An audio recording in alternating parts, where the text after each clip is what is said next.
Hi friends, welcome to Sana Recipes. இன்னைக்கு Sana Recipesல காராமணி கத்திரிக்காய் குழம்பு தான் செய்ய போறேன். வாங்க வீடியோக்குள்ள போலாம். வீடியோக்குள்ள போறதுக்கு முன்னாடி Sana Recipes நீங்க ஃபர்ஸ்ட் டைம் பார்க்கறதா Sana Recipes சப்ஸ்கிரைப் பண்ணிக்கோங்க. கடாய் நல்லா சூடாயிருச்சு. இப்போ 2 டேபிள் ஸ்பூன் ஆயில் ஆட் பண்ணிக்கலாம்.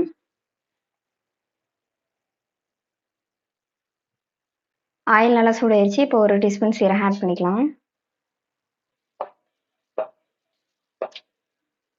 சீரகம் நல்லா பொரிய ஆரம்பிச்சிருச்சு. இப்போ 1/4 கப் வேர்க்கடலை ஆட் பண்ணிக்கலாம்.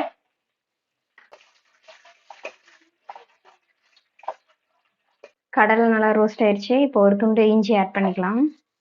10 பல் பூண்டு. இஞ்சி பூண்டு நல்லா வதங்கிருச்சு. இப்போ ஒரு 10-15 சின்ன வெங்காயத்தை ஆட் பண்ணிக்கலாம்.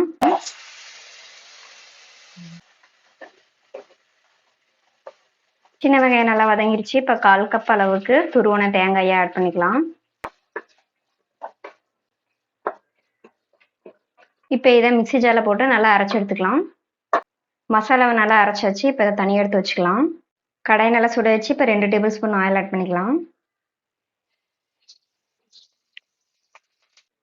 ஆயில் நல்லா சுட வச்சு கொஞ்சமாக கடுகு ஆட் பண்ணிக்கலாம். கடுகு நல்லா பொரிய ஆரம்பிச்சிருச்சு. இப்போ நறுக்கி வச்சிருக்க ஒரு பெரிய வெங்காயத்தை ஆட் பண்ணிக்கலாம்.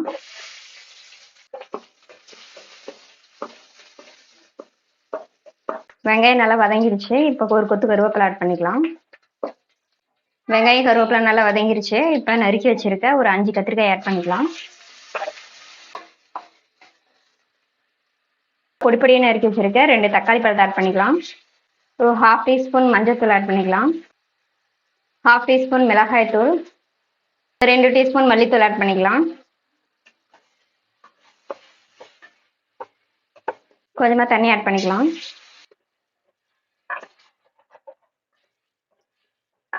நம்ம அரைச்சி வச்சிருக்க பேஸ்ட் ஆட் பண்ணிக்கலாம். நான் மிக்சியிலேயே ஒரு டம்ளர் அளவு தண்ணி ஆட் பண்ணியிருக்கேன். ஒரு 2 டம்ளர் தண்ணி ஆட் பண்ணிக்கலாம்.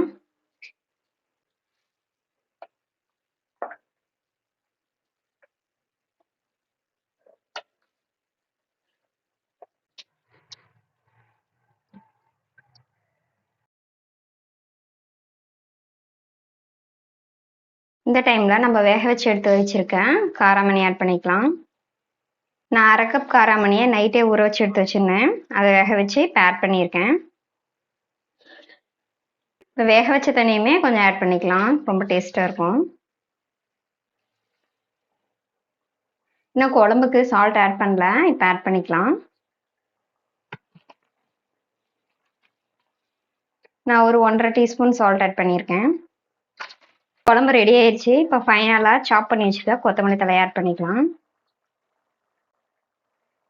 அவ்வளோதான் ஃப்ரெண்ட்ஸ், கத்திரிக்காய் காராமணி குழம்பு ரெடி. இந்த ரெசிபி உங்களுக்கு பிடிச்சிருந்துச்சுன்னா சனா ரெசிபிக்கு லைக் பண்ணுங்க, ஷேர் பண்ணுங்கள், மறக்காமல் சப்ஸ்கிரைப் பண்ணுங்கள். தேங்க்யூ.